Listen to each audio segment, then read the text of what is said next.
साथियों, ये आपको मैं जो दिखा रहा हूं, ये पूरा बाबा साहब का जो घर है ओरिजिनल, वो है जिसको स्मारक के रूप में अंजाम दिया। तो जो परिवार से जो सतपाल जी हैं हमारे साथ, उनके पूछेंगे। हम जो खड़े हैं अभी, जो ये स्मारक है, जो बाबा साहब का घर था, वो कितना बड़ा रहा, कितना बड़ा घर था उस टाइम? यहाँ पर रामजी बाबा का घर था, ये जो चौतरा है जी, यहाँ से लेके अस्थि कलश तक उनकी लंबाई चौड़ाई 11 बाय 15 11 फीट बाय 15 हाथ से गिनता था तभी। 11 फीट बाय 15 फीट। और ये रखड़ा था। हाँ। और दीवार जो था वो मट्टी का था और ऊपर का छप्पर है घास का था। उसी हालत में वो था घर। आखिर में वो टूट के आ गया, संभाल नहीं सकता हम लोग। फिर इसका घर का स्मारक में रूप हो गया 22 अप्रैल 1909 ईस्वी में। तभी समाज कल्याण मंत्री अब्दुलराव कस्तूरे और विधान परिषद का सभापति रासू गवई, ये लोग आए थे। और बालाजी प्रकाश आंबेडकर, गांव के लोग, बंबई के लोग, यहाँ के सभापति, ऐसे लोग आके यहाँ पर उसका प्रवेश उद्घाटन हुआ। उसके रूप में वो ये हो गया, स्मारक बन गया। तो साथियों, मैंने आपको बाबा साहब के घर से लेकर के और स्मारक तक बनने की पूरी कहानी को आपके सामने प्रेजेंट किया। 1954 में 56 दीक्षा लिया। 1954 में बाबा साहब को बुलाया था ब्रह्मदेश में, फंक्शन था, वर्ल्ड बुद्धिस्ट। हाँ, तो उसमें बाबा साहब को बोधिसत्व बोल के पदवी दिया वो लोग। और एक बुद्ध किया। वो मूर्ति देव रोड पुणे में बेटा, मिलिट्री के छावनी के बाजू में। अच्छा, बेटा। और 1954 में 56 दीक्षा लिया। 1954 में बाबा साहब को बुलाया था ब्रह्मदेश में, फंक्शन था, वर्ल्ड बुद्धिस्ट। हाँ, तो उसमें बाबा साहब को बोधिसत्व बोल के पदवी दिया वो लोग। और एक बुद्ध किया। वो मूर्ति देव रोड पुणे में बेटा, मिलिट्री के छावनी के बाजू में। अच्छा, बेटा। और एक बार को परवरिश करो। ये जो भगवान है ना, बाहर से लाया मत समझो, इधर का चाहिए। जो पढ़ाई है, हाँ, क्योंकि जो बाबा साहब के जो पिताजी थे, रामजी बाबा, हाँ, रामजी सतपाल जी, हाँ, तो वो टाइम में वो जो नौकरी थी, कोई बड़ा वाला पद तो नहीं था, सूबेदार थे ना। तो सूबेदार तो कोई बहुत बड़ा पद तो नहीं होता था उस समय। तो फिर उनको, बाबा साहब को पढ़ाने में आर्थिक तौर पे भी तो बहुत समस्याएं आई होगी। हाँ, तो वो सब कैसे किया होगा उनको। और बाबा साहब तो विदेश में जाके भी पढ़े, तो ये सब कैसे हो पाया? जब मिलिट्री का, जब यहाँ पर वर्ण था, ब्राह्मण, क्षत्रिय, वैश्य, शूद्र यहाँ पर था, फिर भी जो मिलिट्री का कानून था ब्रिटिश लोग का, उनका जो सैनिक है, वो दिन को परेड करने के बाद रात को सख्ती से पढ़ाई करना ही चाहिए। वो सख्ती से पढ़ाई होने से जो शिक्षा का अर्थ क्या, महत्व क्या, वो जाना सूबेदार ने, और अपने सब बच्चों को पढ़ाया हो, ये बात है। और जब वो रिटायर होके चले आए दापोले में, अभी बच्चों को पढ़ाना जरूरी है। बच्चों का पढ़ाने के लिए बम्बई जाना जरूरी है। तभी दापोली से लेके वहाँ बम्बई गया। पहली तो 4वीं कक्षा 70 में पढ़े बाबा साहब, हाँ। और 5वीं से 7वीं मराठा मंदिर हाई स्कूल बम्बई, 7वीं से 8वीं और 11वीं से 7वीं से 11वीं मैट्रिक था तभी।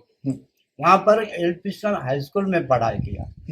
और 11वीं से BA तक एल्फिंस्टन कॉलेज में पढ़ाई किया है बाबा साहब। और BA के आगे फिर शिक्षा नहीं दे सकते उसको बाबा साहब, क्यों? हालत से बेकार है और आर्थिक स्थिति आर्थिक गरीबी है जी। उसके लिए वो उनका जो दोस्त था कृष्णाजी अर्जुन किर्लोस्कर गुरुजी, उनको बोल दिया सूबेदार ने कि गुरुजी, BA के आगे हम नहीं पढ़ा सकते हैं, हम गरीब है और मेरा पेंशन और एक बच्चे का पगार, ये सब कुटुंब परिवार संभल के उसको पढ़ाना पड़ता है, इसके हम नहीं पढ़ा सकते। तो उन्होंने बोला सूबेदार जी तुम टेंशन नहीं लेना, मेरा पहचान सयाजीराव महाराज बड़ौदा का गायकवाड़ के पास है। उन्होंने 2 महीने के पहले एक वर्तमान पत्र पेपर में दिया था, अगर किसी गरीब का बच्चा लड़का पिछड़ा वर्ग का है और उनको पढ़ने का आगे आशा है मगर गरीबी की वजह से पढ़ नहीं सकता है, उसको हम शिष्यवृत्ति दे सकते हैं। तो 8 दिन में बड़ौदा से चले आएंगे यहाँ पर। तो सयाजीराव गायकवाड़ जो आ गया, उनको वाल्केश्वर में बंगला था, तो बोला उसको मैं ले जाता हूँ, उसके सामने खड़ा करता हूँ तुम आगे का शिक्षा के लिए। वो ले गए और सामने खड़ा कर दिया, ये पिछड़ा वर्ग का है, गरीब का लड़का है, इनका बाप मिलिट्री में पिताजी थे, सूबेदार मेजर, 50 रुपए पेंशन मिलता है, उनका परिवार बहुत बड़ा है, तो इतना सब संभल के उसको बीए तक पढ़ा, आगे नहीं पढ़ सकता गरीबी की वजह से। आप जो शिष्यवृत्ति जो है वो डिक्लेयर किया उसको देंगे तो अच्छा है। तो बाबा साहब को उन्होंने पूछा कि तुमने कितना तक पढ़ा, बीए तक है, नाम सब जब बोला आगे एमए पढ़ने के लिए तुमको आशा है, बोला हाँ, तुमको हम शिष्यवृत्ति देगा, पढ़ के तो क्या करेगा। तो उन्होंने बोला ये पैदल जो कुचल लेता है मेरा समाज, यहाँ पर लोग पढ़ाई किया तो उनके लिए कुछ करना हो तो मैं करेगा, और मेरे देश के लिए कि मेरा देश ब्रिटिश लोग ने धो के ले गया है। लड़का तो होशियार है, एक सवाल का 2 जवाब दिया है, तेरे को पीएचडी के लिए मैं 25 रुपया शिष्यवृत्ति दे के भेज देता हूँ। फिर सयाजीराव गायकवाड़ ने भेज दिया।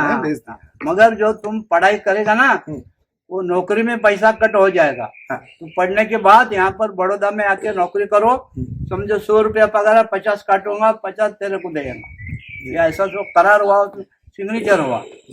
तो पढ़ाई करके आने के बाद यहाँ पर पिताजी का उम्र 65 साल का हुआ, तो बहुत हालत खराब था, घड़ी घड़ी बीमार गिरते थे। तो उन्होंने बोला बाबा तू बम्बई किधर नौकरी कर और महाराजा का पैसा पेड़ करना। तो बोले बाबा ऐसा नहीं है, हमको सिग्नेचर किया, सही किया है, करार हुआ है, हमको तो जाना पड़ेगा बड़ौदा नौकरी के लिए। तो पिताजी नाराज हो गए, क्यों, बाबा साहब भी कैचे में मिला, यहाँ पर पैदा करने वाला पैदा करने वाला और उपकार करने वाला, क्या करूं। चले गए, चले जाने के बाद उधर रहने का भी मुश्किल होगा, मार बोल के वो पारसी के में बोर्डिंग में पारसी का नाम देके रह गए। बाद में क्या हुआ, 4 दिन के बाद टेलीग्राम गया, पिताजी का हालत खराब है, तुम चले आना। 4 दिन का छुट्टी डाला और चले यहाँ पर। क्यों, पिताजी तो अपने आंख में जान आके उनका रास्ता देखता था, भीमराव आया क्या बोल के। तो बाद में आया तो इसके दिल में बहुत कुछ विचार मिलेगा कि नहीं मिलेगा। सूरत में आया तो पिताजी का ख्याल आया, उनको बर्फी खाने का बहुत आदत था, मिठाई चीज। तो उतर गए, उतर जाने के बाद रेलवे चले गई, बाद में स्टेशन मास्टर को एक्सटेंशन करके फिर वापस आ गए। तो पिताजी देखता रास्ता, क्यों, बाद में वो डबकचल में परेड में था ना, तो आर्थिक सबूत हुआ, तो 2 चाल या BIT चाल नंबर 50-51, तो उसमें एक पढ़ाई के लिए रूम खोजी बाबा साहब को था, और एक अपना घर परिवार को खाना पीना बनाने के लिए खोजी था। तभी वहां पर उनका भी 2 फरवरी 1913 को गुजर गए सूबेदार वहां पर परेड में। ऐसा तो पिताजी गुजर जाने के बाद फिर तो 50 रुपये का पेंशन देने का। बाबा साहब के पिताजी बॉम्बे में, हाँ बॉम्बे में गुजर गए परेड में। जी जी 2 फरवरी 1913 में। ऐसा तो उसका दफन हुआ उधर वर्ली में। अभी उसका समाधि तो नहीं मिलेगा। माताजी का समाधि वर्ली में है, रमाबाई का। वो तो 27 अप्रैल 27 में 35 को वो गुजर गई। दादा वर्ली से, हाँ वर्ली हो क्या है कल। हाँ अच्छा, तो ऐसा ही सब हालत है। और अछूत का तो उसको भी सहन करना पड़ना। दूसरा एक मैं आपको बीच में रोक रहा हूँ। हाँ बोलो। ये बाबा साहब ने जो 22 प्रतिज्ञा लिखी, हाँ वो उस 22 प्रतिज्ञा के अंदर हाँ। ना तो वो मुस्लिम का विरोध करते हैं, मुस्लिम धर्म का, ना पारसी का करते हैं, ना किसी क्रिश्चियन का, किसी धर्म का विरोध नहीं करते हैं। सिर्फ हिंदू धर्म का ही विरोध बाबा साहब ने क्यों क्यों किया? किया? और जो हिंदुओं के देवी देवता और भगवान है हाँ वो सबको उन्होंने नकार दिया। हाँ। वो कहते हैं कि ये तो है ही नहीं। हाँ बराबर। इसके पीछे क्या कारण है? क्या वो हिंदू धर्म का कुछ जातिवाद बाबा साहब के और आपके गांव में, यहाँ की जिंदगी में, या आप लोगों के साथ भी कभी ऐसा हुआ या उनके साथ होता था क्या, जिसकी वजह से वो इतना नाराज थे हिंदू धर्म से? जी। छल कपट जातिवादी के हिसाब में बच्चों को भी, बच्चों के बड़ों को सबके ऊपर हो गया है। बहुत छल कपट हुआ है बाबा साहब के ऊपर भी पढ़ाई करने का समय में। जब पढ़ाई करने के बाद एक समय ऐसा आया था बाबा साहब का कि मुझे हिंदू धर्म छोड़ना नहीं है, हिंदू धर्म में ही रहना है। जो वो हिंदू पंडित है उनको सबको बुलाया उन्होंने कि ये धर्म अखिल मानवता का कैसा होएगा, अंदर जो अनिश्चित रूढ़ी है वो अलग करो, और अखिल मानवता का धर्म कैसा हिंदू बनेगा ये हमको करना है। तो अच्छा, आपका मतलब है कि बाबा साहब ने ये कोशिश किया कि हिंदू धर्म में ही एक जो जातिवाद का खेल चलता है, ऊंच नीच का, वो खत्म होना चाहिए। पहले हिंदू धर्म में कोशिश की इसका मतलब बाबा साहब। क्यों अच्युत आचित का उसको भी ये हो गया ना, सेना का पढ़ना ना, उसके लिए उसने ऐलान किया। कालाराम मंदिर का आंदोलन, मैं समझता हूँ कि शायद यही एक कारण था कि भाई उसी धर्म में अगर मंदिर में प्रवेश लोगों को मिलेगा तो हमको हिंदू धर्म क्यों छोड़ना है, अगर जातिवाद खत्म हो जाएगा तो। ऐसा हो सकता है। मतलब यह है, तुम हमको 1910 में तो ब्रिटिश का राज था, उन्होंने जनगणना किया 1910 में। जनगणना में 5 कोटि अछूत निकला। 5 कोटि बोलो तो 5 कोटि अछूत निकला, वो कोई भी उसको छूता नहीं है। 5 जो आप 5 कोटि बोले, 5 कोटि का मतलब मराठी 5 करोड़ निकला। उनके परिवार से मिलाया और हम इसी के साथ विदा लेते हैं। और आपको अगले हम एपिसोड में दिखाएंगे आपको महार तालाब आंदोलन, जहां बाबा साहब ने महार तालाब का आंदोलन किया। बहुत बहुत धन्यवाद आपका। साधुवाद। जय भीम, जय संविधान, नमो बुद्धाय। रक्षन्तु सब देवता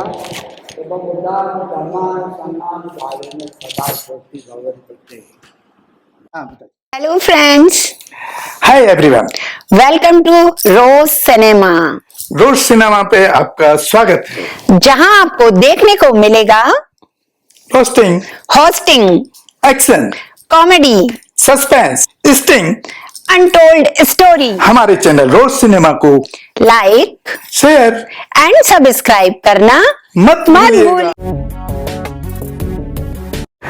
मैं गौतम रत्ना आपका बहुजन फिल्म प्रोडक्शन में स्वागत करता हूं, और आप हमारे प्रोडक्शन हाउस के अंदर अपना कैरियर बना सकते हैं as a film director, as a producer and actor and actress and editor and cinematographer also. अगर आपको फिल्म से रिलेटेड कुछ भी प्रोजेक्ट आपको बनवाना है तो हमारे पास में पूरा सेटअप है, जिसमें फिल्म कैमरा है, शूटिंग लाइट्स है और एडिटिंग है। सारा A to Z एक ही जगह पर आपको हमारे यहाँ पर मिल जाएगा। तो दोस्तों, आप हमें कांटेक्ट कर सकते हैं हमारे नंबर्स पर 9810085714 और 8510005714। हमारे वेबसाइट पे विजिट कर सकते हैं www.filmserviceindia.com, और हमें मेल भी कर सकते हैं gautamfilmsproduction@gmail.com पर। धन्यवाद।